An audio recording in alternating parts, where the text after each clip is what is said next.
Saint Cyprian was born around the year 200 in the city of Carthage, in what is now the North African country of Tunisia. He was born Thascius Cyprianus, the son of a rich pagan senator. Like many children of wealthy parents in his day, Cyprian received a secular education, studying rhetoric and philosophy, and occasionally defending his fellow citizens in court. Cyprian's fortune was spent on lavish banquets, but these were not able to quench in him the thirst for truth. However, upon discovering the writing of the apologist Tertullian, Cyprian became convinced of the truth of Christianity. Cyprian was guided as a catechumen by the presbyter Cecilius, whose name he took upon baptism at the age of 46. Cyprian described his own baptism with these moving words: "A second birth restored me to a new man. Then, in a wondrous manner, every doubt began to fade. I clearly understood that what had first lived within me, enslaved by the vices of the flesh, was earthly, and that what instead the Holy Spirit had wrought within me was divine and heavenly." So impressed were the people of Carthage with Cyprian's faith, that not long after his baptism the church ordained him a deacon and then presbyter. Within 3 years he was ordained as the Bishop of Carthage.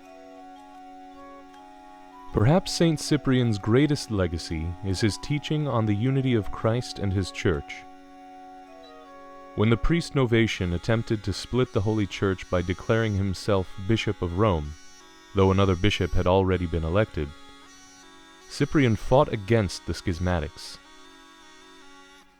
The central issue was how to deal with the lapsed, those Christians who fell away from the faith during the Roman persecution.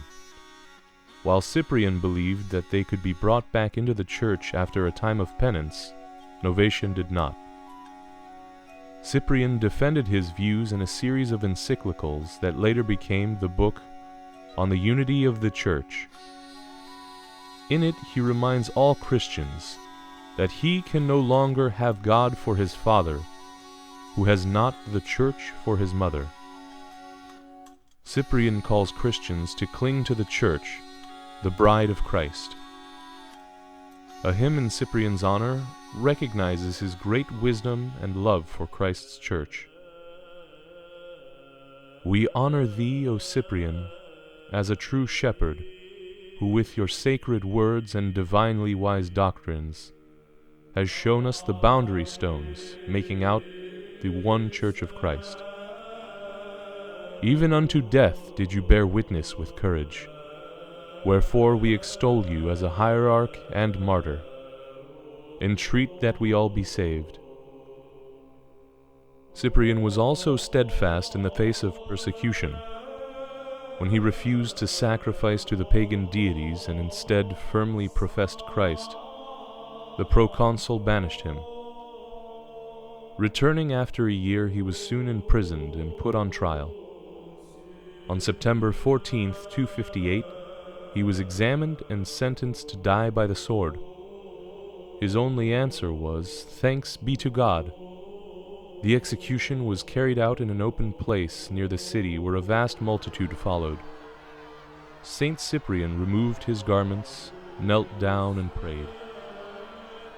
After he blindfolded himself, he was beheaded, while all the people cried out with one voice, "Let us also be beheaded with him." Saint Cyprian's writings were considered such models of the faith that his words were read as great confessions at the ecumenical councils in Ephesus and Chalcedon. As the hymn to him reminds us, Saint Cyprian was a great guide to all Orthodox Christians, who still has much to teach today.